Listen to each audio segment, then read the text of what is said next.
బయట కొంతమంది అడుక్కునే వాళ్ళని చూస్తాం కదా, సంఖలో పిల్లలు పెట్టుకొని పిల్లకి పాలు పట్టాలి, డబ్బులు ఇవ్వండి అని అడుక్కునే వాళ్ళని చూసాం కదా. ఆ చంటి బిడ్డను చూసి పాపం అని మనం డబ్బులు వేస్తాం కదా. ఇదే రకంగా సంజన ప్రవర్తన ఉన్నది.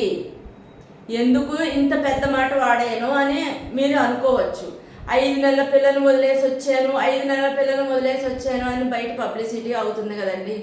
ఏ తెల్లైనా అంత చంటి బిడ్డను వదిలేసి వచ్చింది అంటే ఎంత ఎంత కఠిన మనసు ఉంటుందో చెప్పండి.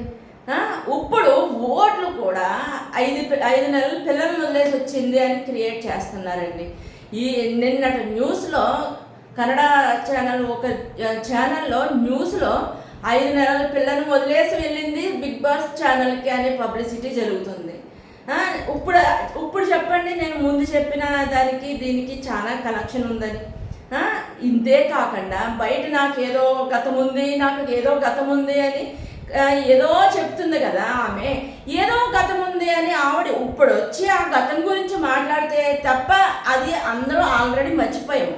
ఇప్పుడు ఆవిడ రావడం వల్ల చెప్పడం వల్ల అవన్నీ గుర్తొస్తున్నాయి.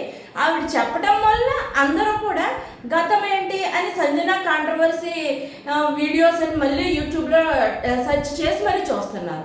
ఆవిడ గతం తప్పుగా ఏదన్నా ఉండుంటే అది మళ్ళీ ఆవిడే గొయ్యి తీసుకుని బయటికి తీసి అందరికీ చూపించినట్టు అవుతుంది. పోనీ ఆ గతం నుంచి బయటపడాలి అనుకునేటప్పుడు ఈ పనులన్నీ ఏంటండి? ఈ పనులన్నీ ఏంటి? అసలు రోజుకొక కాంట్రవర్సీ సృష్టిస్తుంది. ఆశా శైలి గారు ఆవిడ ఇంచుమించు ఒకే వయసు వాళ్ళు ఉంటారు కదా. ఆవిడ బిహేవియర్ ఎలా ఉంటుంది, ఈవిడ బిహేవియర్ ఎలా ఉంటుంది? ఏమి స్ట్రాటజీ అండి? గతము లేదు అని నేను చెప్పను, అది ఒక వెపన్. 5 నెలల పిల్లలు అనేది ఒక వెపన్ అవుతుంది. దయచేసి ఆడియన్స్ అందరికీ చెప్తున్నాను, ఆవిడికి ఎవరు ఓటు వేయద్దు.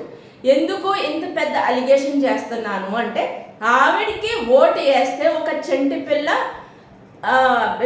చంటి 5 months బేబీకి మీరందరూ ఫుడ్ దూరం చేసిన వాళ్ళు అవుతారు. ఆవిడికి ఓటు వేసిన వాళ్ళందరూ కూడా ఆ బేబీకి అన్యాయం చేసిన వాళ్ళు అవుతారు. కాబట్టి నా పర్సనల్ ఒపీనియన్ నేను చెప్తున్నాను, ఆవిడికి ఓటు వేయద్దు. ఆ చంటి బేబీకి కేర్ చేయవలసిన అమ్మ కావాలి. ప్లీజ్ ఆమెకి ఎవరు ఓటు వేయద్దు.